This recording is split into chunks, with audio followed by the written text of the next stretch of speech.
Staying in Rockdale County, breaking right now at 8, we're getting our first aerial view of that chemical fire in Rockdale.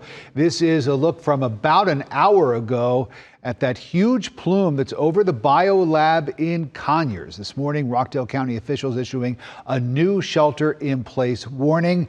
This comes after the countywide order was lifted last night, 36 hours after a chemical fire in Conyers. So that chemical reaction could be seen for miles, as some of it is still actually in the air today. That's a concern. Atlanta News 1st Sarah Hammond tells us what the new alert says.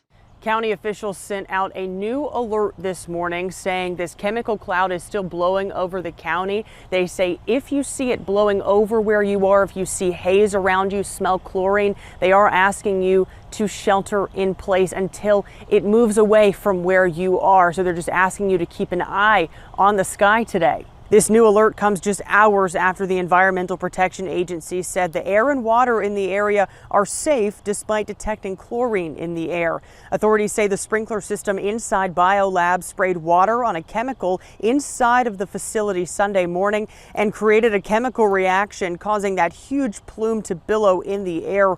People in other parts of metro Atlanta began to see and smell the effects of the chemical fire, prompting local emergency management agencies to begin testing the air where they are. But the EPA maintains the levels of chlorine were deemed safe for most people, despite the strong smell. The primary chemicals that we are concerned about or monitoring for is chlorine and hydrochloric acid. We didn't see concentrations of those chemicals in the air that would exceed an action level for us. Neighboring Newton County schools are closed today. They were also closed yesterday, and these agencies are recommending if you are sheltering in place to turn off your air conditioning and make sure your windows and doors are closed. In Rockdale County, Sarah Hammond for Atlanta News First.